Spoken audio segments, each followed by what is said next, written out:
Hello viewers, if you are new to the channel, please hit the like and subscribe button and share it with your friends. Also, click on the bell icon so that you get the latest information about the videos that are uploaded. Hello students, welcome back to the new video. In this video, we are going to continue the ongoing chapter number 6, Physical Changes and Chemical Changes. In this video, we are going to study about chemical changes and their characteristic properties. Students, we come across many changes in our everyday life. Some changes, there may be only temporary change and it may change only its size or shape, and you know that type of changes are called as physical change. But have you seen your mother cooking food? Yes, before cooking, the substances that is used is having different texture, different properties, different composition.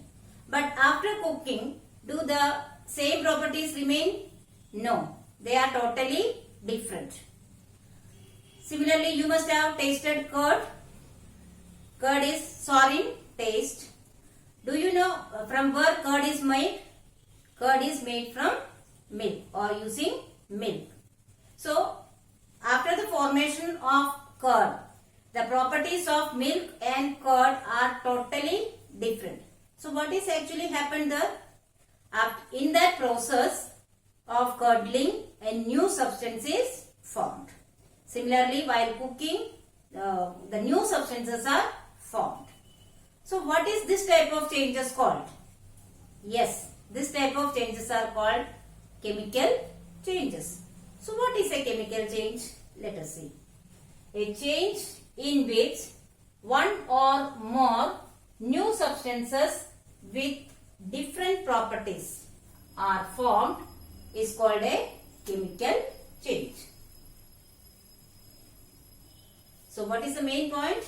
New substance with the different properties are formed.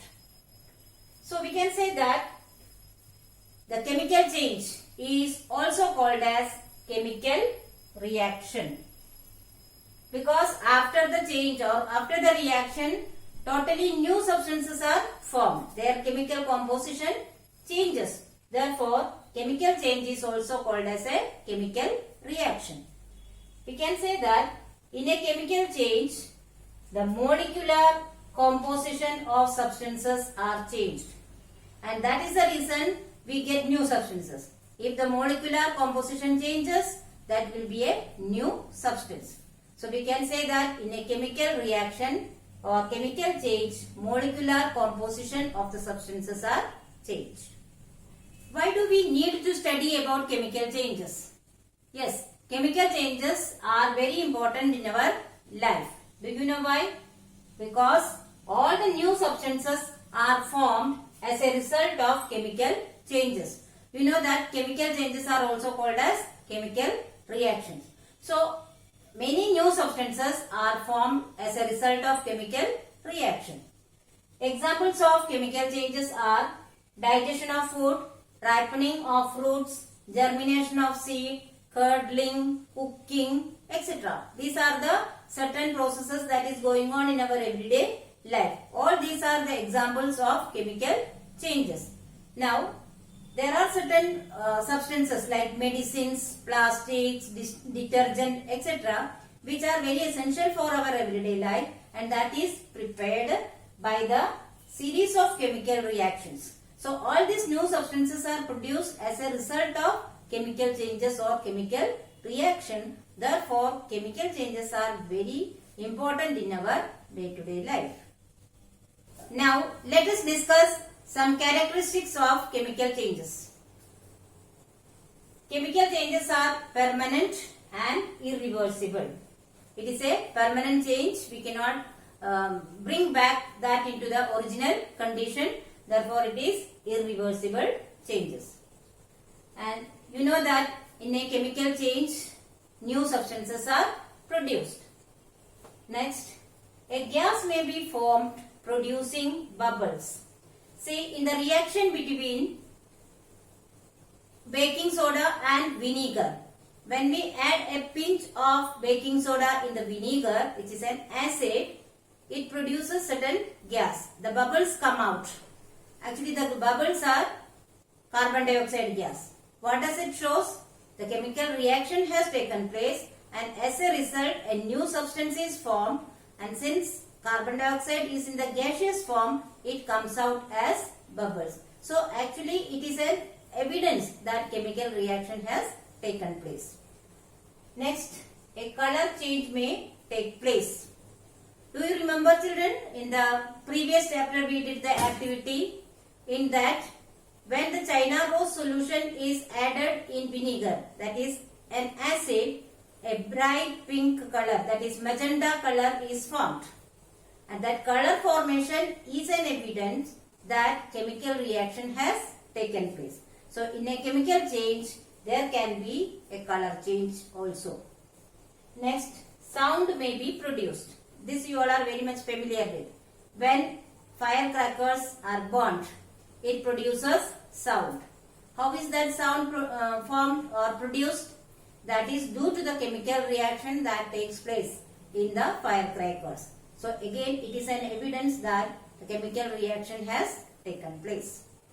Now, in a chemical reaction, heat, light or any other radiations may be given off or absorbed. See students, you are familiar with the firecrackers.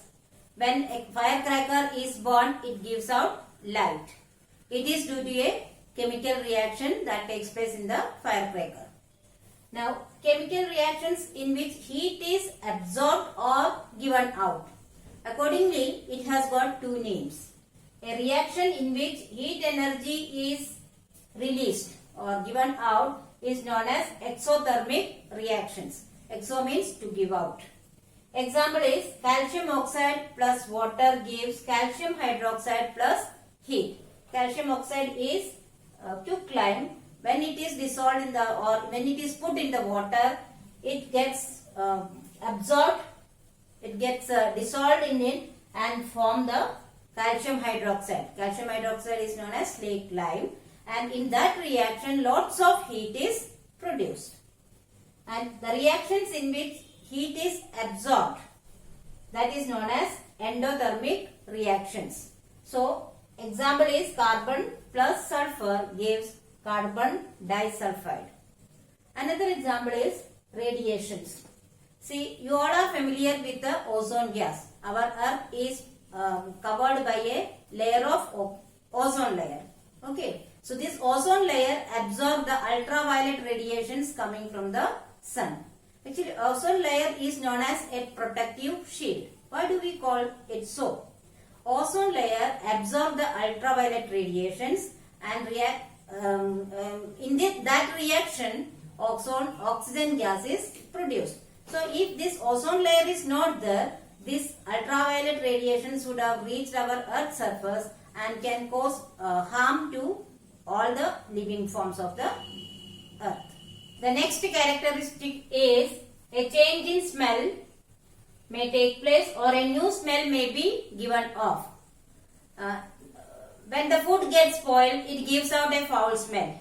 That smell is due to the chemical reaction that takes place in the food by the action of certain bacteria, and a new smell or a foul smell is formed.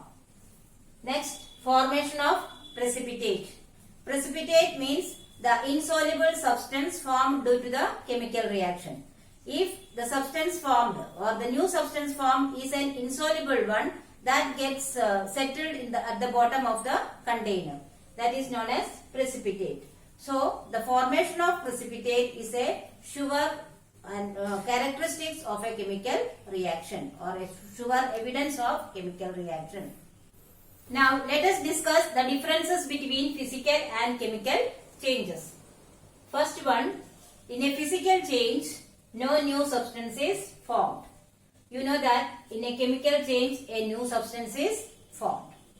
Second, it is usually a temporary change, but a chemical change is usually a permanent change. In physical change, the composition of the substances do not change, but in a chemical change, the composition of the substance is changed. Physical changes are mostly reversible, whereas chemical changes are mostly irreversible.